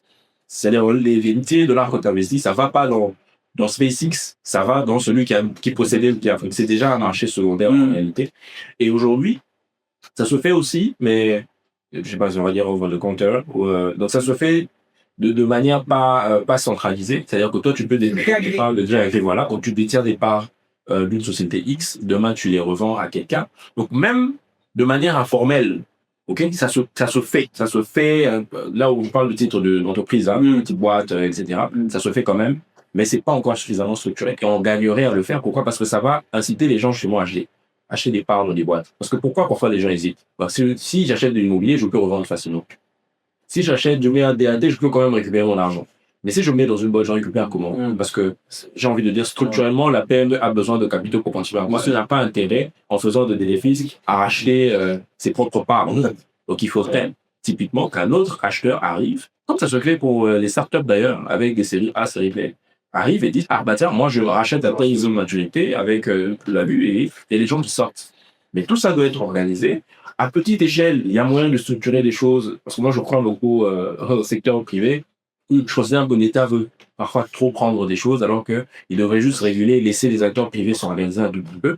On peut avoir une société de marché simple, organisée par un acteur privé qui est capable d'aider à gérer ces choses. Parce que ça se fait. C'est-à-dire que moi, personnellement, j'ai déjà vendu des parts, j'ai vendu des sociétés, j'ai racheté. Je vois comment ça se fait sur le terrain et malheureusement, ça reste encore des choses qui, pour des initiés, la plupart des gens sont en droit. Est-ce qu'on t'a déjà proposé d'acheter des parts dans une boîte ici au Congo? Jamais. Tu vois? La plupart des gens n'ont jamais l'opportunité même d'acheter des parts dans une PME ou quoi que ce soit. Donc, l'information ne circule pas, les choses ne rentrent pas, et on a besoin de bien réguler tout ça pour éviter les abus, pour éviter les arnaques, pour éviter les Michael rêves et je sais pas quoi. C'est ça en fait. Mais c'est possible. C'est pourquoi moi je considère qu'effectivement c'est très prématuré d'avoir une bourse de valeur. Mais après, on sait de toute façon, ça attendra du temps. Je crois que l'État, même en faisant les annonces, c'est qu'il y a un parcours. Mais c'est une bonne chose qu'on aille quand même vers là, pour montrer qu'on est quand même en train d'essayer de se moderniser un peu. J'insiste, la première bourse là, il n'y avait pas Internet, il n'y avait pas ceci. On était encore à la crier, les gens devaient crier, il y avait des tableaux. Aujourd'hui, plus personne ne crie, il y a les ordres. C'est juste un lieu où il y a les achats, des ventes.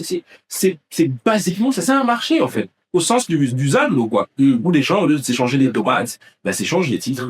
Soit les titres de dette de créance d'État, d'entreprise et autres. Aujourd'hui, si toi tu veux acheter des titres est-ce qu'il y a un marché secondaire pour les titres émis à partir de la salle de marché de cette banque-là? Non, donc là, la banque était arrangeuse. C'est-à-dire qu'en fait, elle trouve un émetteur, elle sélectionne un émetteur, elle fait une sur l'émetteur, et puis elle soumet l'émetteur à la banque centrale, qui valide l'émetteur. Puis de son côté, la banque cherche des investisseurs. Donc la banque est juste intermédiaire. Et là, il n'y a pas de marché secondaire. C'est-à-dire qu'en fait, les investisseurs achètent les titres émis par l'émetteur. Là, je veux le dire, parce que sur la presse, c'était CC. Hein, Et le deuxième, c'était Neumir. C'est dans la presse, peut-être pas de... C'est Roban qui a fait ça. Et donc, ils étaient très contents. Et alors, c'est très significatif et c'est très intéressant, c'est que les investisseurs, donc le deal a duré 1 an, c'est Serra Ebi, et que la remboursé après 1 an.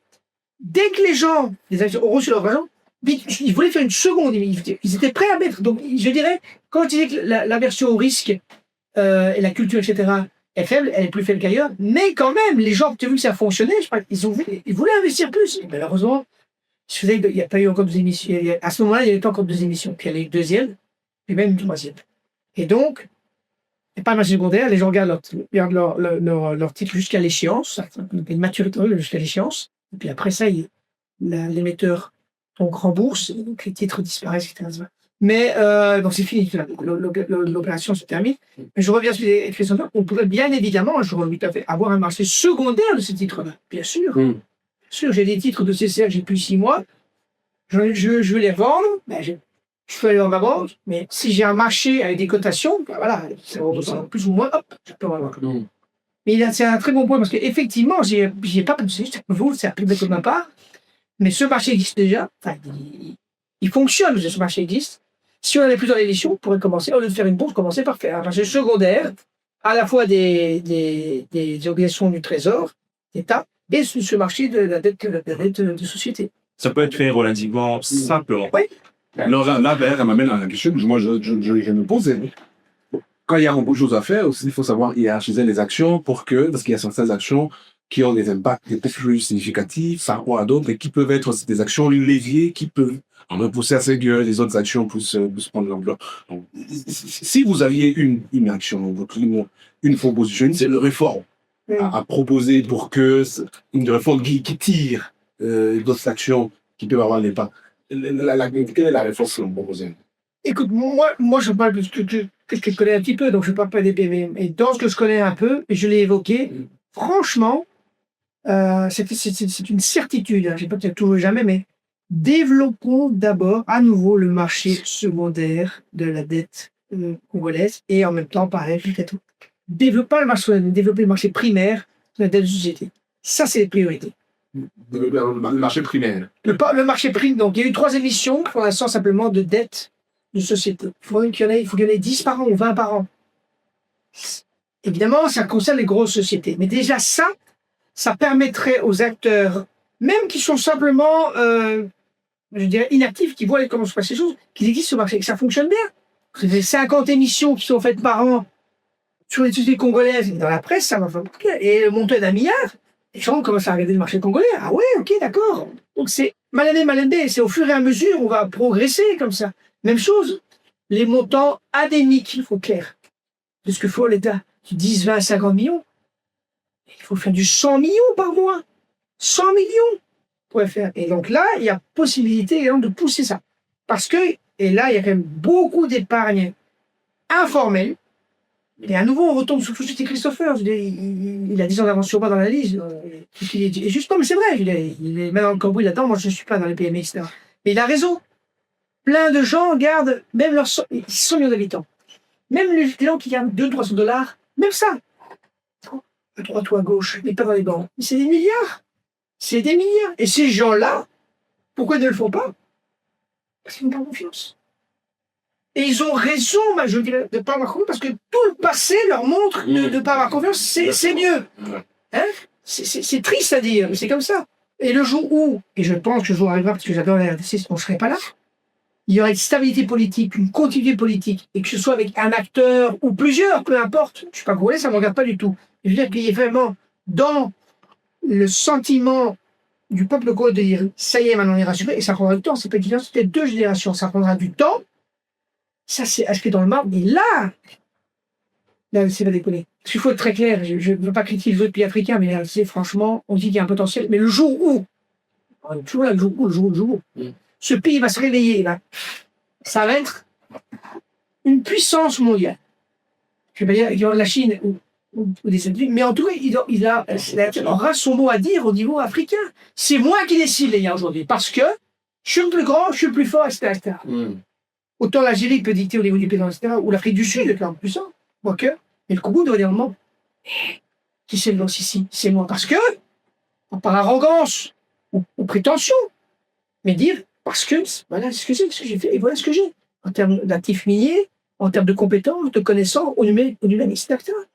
Je pense franchement que je répète, je suis pas congolais, mais je suis un être humain. Et je me dis qu'effectivement, il faut beaucoup de choses encore, mais je suis très négatif sur l'Europe. Nous, on est en train de se casser la gueule. C'est clair. Raconter. Et ça, c'est pas du d'esprit, c'est un fait. Je fais un petit écart. On n'a plus de valeur, on n'a plus rien. En Afrique, en général, la famille, c'est pas juste l'homme et la femme et les enfants. C'est la famille au sens large. D'ailleurs, ici, ça m'a toujours fait sourire. Mais mon frère, je suis un blanc-bec, c'est mon frère. Donc, dans l'inconscient collectif, il y a la communauté jaune. Chez nous, c'est plus le cas. Ce que je veux dire par là, c'est que vous avez encore beaucoup de valeurs en Afrique, humaines, etc., qu'on n'a plus du tout en Europe. On marche sur la tête. Et qu'ici, donc, avec ces valeurs-là, quand même humaines, il y a moyen de créer quelque chose. Nous, on déconstruit tout avec les valeurs, donc on va déconstruire tout. Du social va s'effondrer. Ici, vous l'avez, du social. Vous l'avez, du social. Ici, on comprend que vous avez une résilience extraordinaire qu'on n'a pas en Europe. Ces facteurs-là sont non négligeables quand on veut construire un environnement économique et financier stable. Il faut que les gens aient confiance en eux, etc. Et je pense qu'ils sont. Quand moi, je vais dans la rue, je croise des gens, etc., je n'en parle, ils parlent, etc. Comme si je suis en Belgique, je fais une grosse parenthèse, mais c'est important de le noter quand même pour ce podcast. Oui. Je suis blanc et quand il est 15h d'après-midi, je suis avenue Louise, une grande place à Bruxelles, il y a plein de monde, il fait beau, etc. Je vais vers quelqu'un que je ne connais pas. Je lui demande l'heure. La première réaction de la personne, c'est du rejet. C'est je me recule. Parce que ils ont peur. Ici, je m'adresse à n'importe qui. Un ministre que je connais pas, qui est bien habillé, je sais pas qui c'est, je lui parle, il me regarde, ça, il me pose. Un Tchégué, qui sait, il m'écoute. Il parle bien, il m'écoute, n'importe qui. Chez nous, c'est pas comme ça. Je dis pas que c'est 100% comme ça, ici, 100%, mais de manière générale, c'est comme ça. Voilà. Et je répète, la résilience du peuple congolais, attention, parce que les gens disent, oui, mais ils ne savent pas. Faut arrêter de prendre les gens pour des cons. Le Congolais, comme l'Éthiopien, le Belge, le Français, etc., maintenant, on est tellement informés qu'on peut savoir ce qui se passe vraiment. On ne peut pas dire, oui, c'est pas, non, il sait très bien que ça se passe comme ça. Une capacité de pouvoir avancer dans la vie qu'on n'a plus en Europe. On est mou. Non. Ici, alors là, je suis installé avec ma tasse et là, je bois de l'eau. Il y a des gens qui crèvent de faim en Congo, mais qui crèvent de faim en Belgique aussi. C'est facile ce que je raconte, mais je sais pas tellement bien que ça, c'est un actif que vous avez. Et je pense que c'est très important d'avoir cet actif-là. Grosse parenthèse, mais pour dire que pour les pays, il y a ça. Et pour revenir à ton point, le développement des marchés, dans 10 ans, si on a fait x10 là-dessus, on aura bien avancé. Oui. Christophe, parce que je vois une réforme particulière qui serait une réforme qui attirerait un peu les autres actions autour de je vois un peu qui travaille quand même dans l'écosystème. J'ai peur là sourire parce que pour moi la réforme c'est d'abord une réforme mentale dans le sens où il y a des beaux textes mais qu'on n'applique pas. Moi c'est ça que je crains. C'est-à-dire qu'on peut avoir une très belle réglementation. Aujourd'hui, on a la loi sur la Startup Act, comme on l'appelle. Très beau texte, qui n'est pas appliqué. On vient de promulguer la loi sur le contenu local. On va regarder ce que ça va être appliqué. Peut-être qu'il y a encore des mesures d'application et puis on va voir encore les acteurs. Je crois que c'est l'une des plus grandes maladies que nous avons. C'est la lenteur dans l'application des règles, etc. Surtout quand ça concerne le bas des mines. Parce que, encore une fois, comme on est un pays minier, l'attention des gens, c'est toujours là-bas. Les mines, c'est comment ça se passe là-bas. On peut faire semblant ou on peut vous donner l'impression qu'on s'intéresse un peu aux autres secteurs, mais en réalité, c'est vraiment là qu'il y a tout. Et je trouve ça dommage. Donc, il faut d'abord, à mon avis, régler à ce niveau-là. Maintenant, au niveau de comment les choses se passent, moi, je remarque que d'abord, on a besoin de plus d'instruments. Je pense qu'aujourd'hui, l'instrument par excellence qui est fait par l'arrangeur bancaire, là, c'est essentiellement de la dette. Oui. Il n'y a pas encore la pièce de participation. Absolument, c'est pas encore le cas. Donc, on a besoin de plusieurs instruments. Parce qu'aujourd'hui, les PME n'ont pas forcément cette historique-là qui leur permettrait de commencer à rembourser les mensualités fixes, etc., sur des échéances, des éventualités courtes. Parce qu'un an, ça reste court. On a besoin, parfois, d'avoir du financement sur 5 ans, sur 10 ans, d'avoir de la visibilité. Pour avoir ce financement, il faut aussi que cette PME-là soit intégrée dans une chaîne de valeur. Parce qu'on va te donner 10 millions, mais tu vas en faire quoi? Il faut que quelque part, tu sais que tu es connecté à 3-4 marchés, justement, de construction de route. Ou à tel, c'est pour ça que tu as ces financements. Tu sais que tu vas, je sais pas moi, monter une usine de fabrication de jus de fruits et que tu vas t'adresser à tel pourcentage. Tu vois, et que toi aussi, derrière toi, il y a toute une chaîne de valeur qui se crée parce qu'il faut du coup que des gens produisent en train de quantifier les matières premières, dans le cas d'espèces, des barracudas et autres. Pour que, tu vois, c'est toute cette chaîne-là. Et là, maintenant, le financier, il arrive, il regarde, il voit la chaîne, il dit, OK, donc c'est une industrie, c'est une usine, mais de cette usine, il y a 2, 3, 4 PME qui sont là, producteurs agricoles, mais 2 aussi gars sémenciers, et ça constitue toute une chaîne. Donc je pense que ça, il n'y a pas, et il faut trouver le moyen de créer ça, et la dette ne suffira pas. Il faut de la banque à flan, il faut des préoccupations, il faut que des acteurs capables de prendre le risque puissent vraiment le faire à juste titre, en acceptant de tout perdre s'il le faut. Et je pense qu'il y en a beaucoup. Parce que la réalité, c'est quoi? Beaucoup de gens qui ont, surtout la classe moyenne, hein, pour parler vraiment de la classe moyenne, on sait qu'on ne va pas tous être entrepreneurs. Beaucoup ont essayé, ils se sont cassés les dents. Ils ont essayé d'acheter une petite voiture, de mettre sur la route, se sont cassés les dents avec le chauffeur qui voulait l'argent ou bien il y avait un tel ou tel élément. Ils savent que c'est difficile de monter des business. Donc, ils savent que si vous trouvez quelqu'un qui arrive quand même à avoir quelque chose qui se maintient, qui fait un peu le chiffre, si on le soutient, on lui donne les moyens pour avoir l'infrastructure nécessaire avec tout ce que les grandes entreprises ont plié les grandes, cette boîte-là peut se développer. Il faut donner l'opportunité à ces gens d'investir dans ces boîtes-là à travers un cadre serein, avec des arrangements. Parce que, encore une fois, quand souvent j'entends les gens parler, tu finances une formation aussi. Donc, quand j'entends les gens parler des banques d'investissement, ça fait toujours sourire parce que pour la plupart des gens, ils considèrent que les banques d'investissement, c'est des gens qui investissent, alors que la plupart du temps, la banque d'investissement, elle structure les opérations de bourse. Absolument. En fait, la banque d'investissement, c'est un cabinet. C'est que ce que la rebanque que tu as évoqué faisait, en arrangeant, c'est du montage financier. C'est typiquement un métier de banque d'investissement. Son rôle, c'est pas de mettre de l'argent. C'est ça qui m'étonne toujours. Tu vois, il y a tellement de confusion dans notre écosystème, start-up, PME, machin, que bon. Voilà. Donc, tout ça pour dire que il faut plus de ça. Et les gens sont prêts à le faire. Pourquoi? Parce que la gestion de patrimoine se fait, ça se fait en plusieurs séries. Il y a plusieurs conseils. La personne peut se dire, j'ai 100 000 $ aujourd'hui. Je vais mettre 80 000 $ dans l'immobilier parce que j'ai peur. Mais elle peut être prête à mettre 1 000 $ dans des PME. Et si tu as 100 personnes comme ça fait 100 000. Quand tu as 1000 personnes comme ça fait 1 million. Et si c'est dans un cadre qui est structuré, avec des acteurs bancaires qui trouvent leur compte, parce que de toute façon, ces fonds-là doivent passer par les banques, avec justement un acteur au milieu qui sait gérer le reste, ou du moins qui peut aider à structurer ça, ou que les cabinets qui peuvent le faire disponibilité. Je pense que dès le mois prochain, l'année prochaine, on a des gens qui arrivent à lever 10, 15, 20 millions sans problème. Je rejoins totalement ce que dit Christopher. Je me trompe peut-être dans ce que j'ai dit, hein, mais dans ce qu'il évoque là, le business model serait ce qu'on appelle le private equity. C'est-à-dire quoi? C'est un fonds, à dire 100 millions, dont l'objectif unique, c'est d'investir dans des dizaines de sociétés à risque. Private equity. C'est assez risqué parce que, effectivement, comme il le dit, et je souscris, parce que la dette, c'est une chose, mais le plus intéressant pour les PME ont besoin d'injection de capital. Pas de dette dedans, c'est du capital. Et donc, ces fonds existent, ça existe, là, ce type de fonds.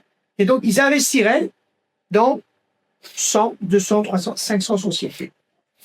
L'idée là où je pense que c'est possible de le faire, beaucoup d'entrepreneurs, de petites PME, hein, bon, peut-être pas 100 $ par mois, mais il y en a. Souvent, ils n'ont pas le temps, etc. Ils ne savent pas qu'ils peuvent s'adresser ou pas aux banques. Ce qui serait intéressant, pas de faire, de réfléchir à ça, je pense qu'il y a un énorme potentiel à faire. Pourquoi? Parce qu'on parle le cas d'une banque qui structure un fonds de private equity. Alors, par exemple, je pense qu'ici, c'est compliqué parce que l'asile n'a pas à nouveau, il y a un vide juridique. Mais néanmoins, supposons que ce soit possible. Souvent, le private equity, c'est pas un ticket de loto. C'est pas dire, je mets 100 millions, je peux tout perdre.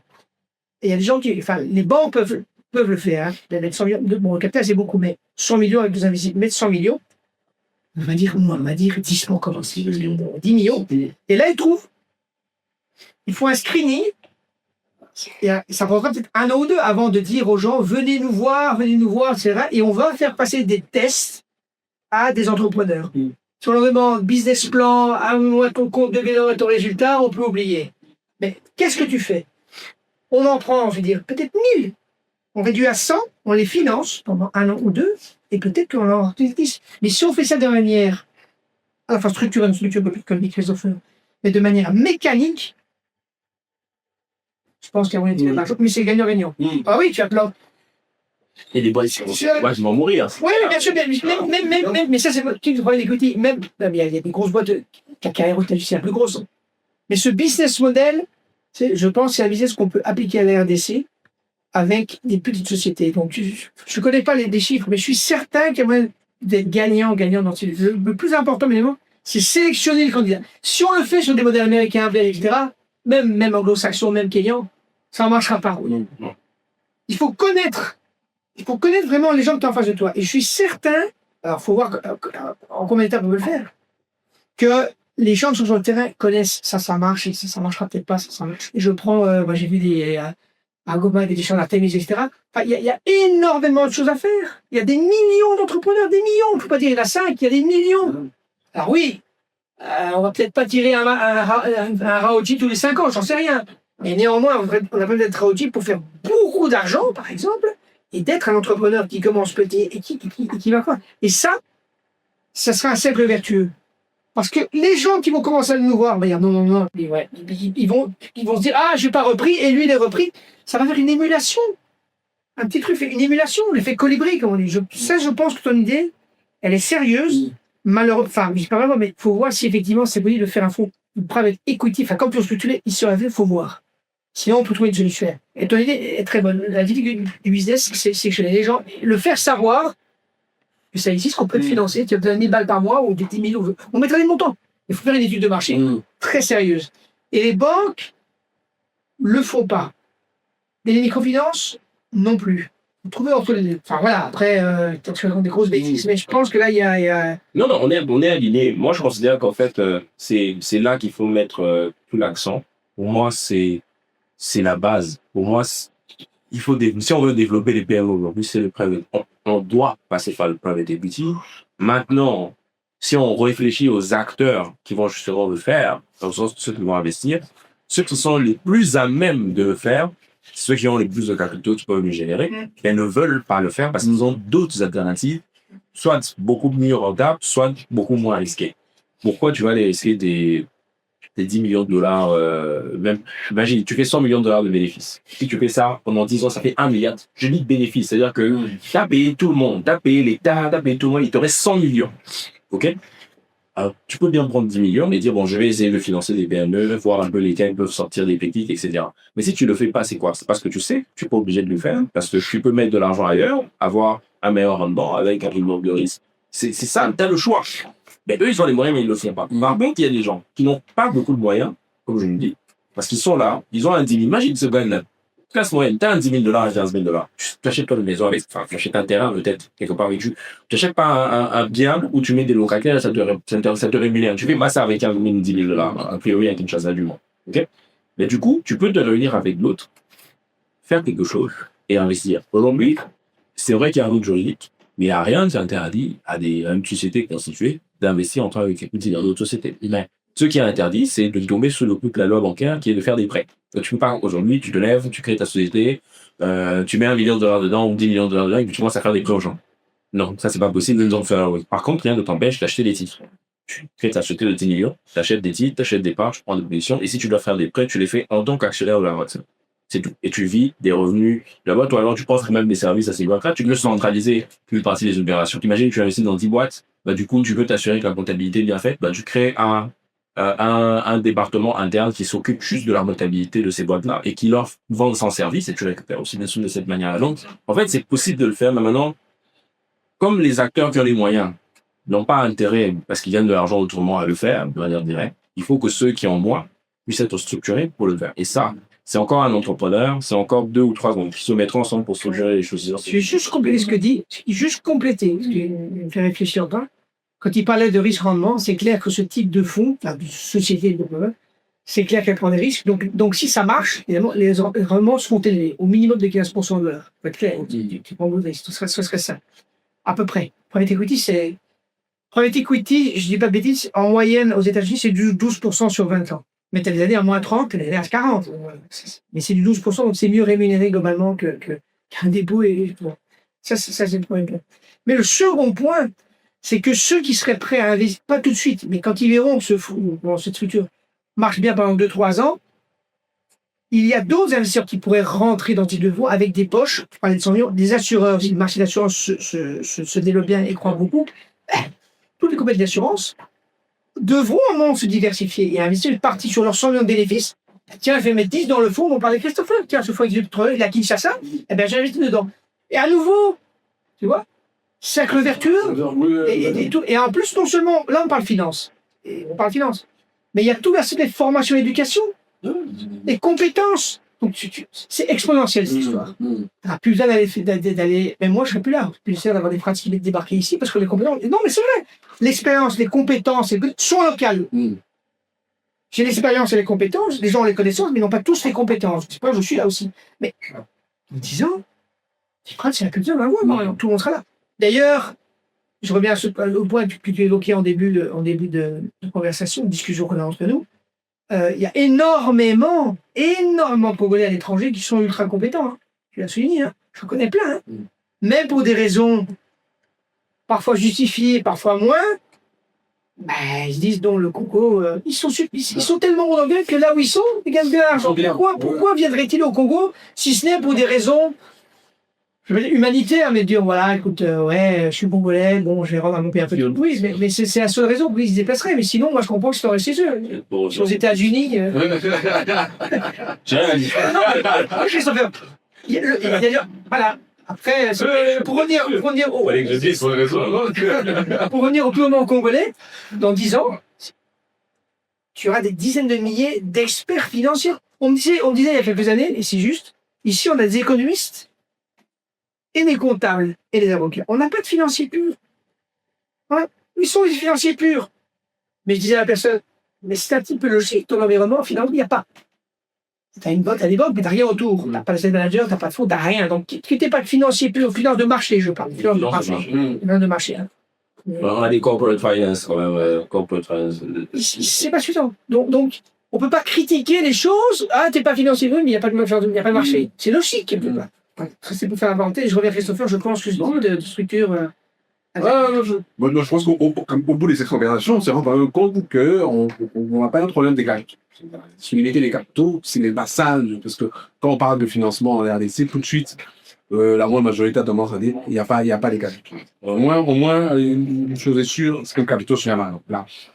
Mais notre échange montre en fait la question ici, c'est de structurer, de construire des institutions, de renforcer des institutions, de construire des instruments où il y a des instruments qui existent déjà, de les renforcer, de les structurer, mais aussi de construire la confiance parce que la finance tourne autour de la confiance. Je pense que c'est les leviers principaux de la finance et pour que tout ceci mis ensemble puisse transformer l'épargne qui existe, mais transformer cette épargne vraiment en investissement productif pour les entreprises locales. C'est ça. Bon, c'était vraiment un échange très éclairant. Je pense que c'est une question déjà très technique, je sais, pour beaucoup, et l'idée pour nous d'échanger, de parler de ces questions comme ça, c'est vraiment des faciliter aussi la compréhension pour que les gens comprennent toutes ces dynamiques qui se passent autour de la finance en lycée, qu'on ne reste pas vraiment sur des gros mots. Je pense que c'est la façon la plus simple qu'on essaie de simplifier cette conversation, qu'elle est restée. En fait, c'est parce que la finance aussi reste quand même une finance et ce n'est pas une science facile. Donc, il faut qu'on arrive à comprendre. Moi, ce que moi je sais aussi de faire avec les DTX, c'est d'abord ces annonces conversations pour que les gens essaient de comprendre aussi des terminologies comme ça. Et comme ça, de plus en plus, et j'espère que c'est pas la dernière fois, parce que si on vraiment entrait des pleins pieds dans toute la conversion de financière en RDC, je pense que on va jamais finir, mais deux, si, on va juste perdre des gens. Et donc, on essaie un peu de rester sur une case très précise. Peut-être prochainement, on va essayer de décortiquer une autre question. Mais c'était vraiment un plaisir de changer avec vous. Donc, c'était très bien. Merci à toi, merci pour cet essai, c'est ce que vous avez partagé. Et on se dit à la prochaine. Avec plaisir. Allez, Invité Nation, vous restez connectés à notre base, vous suivez. Et puis, évidemment, on va toujours faire en sorte que si vous continuez à rester abonné, puis vous abonner davantage, parce que vous nous suivez, il y a beaucoup d'entre vous qui nous suivent sans abonner. Et quand vous vous abonnez à nous, ça nous permet aussi d'avoir des invités, des marques comme l'invité qu'on a eu aujourd'hui. Et on se dit à la prochaine.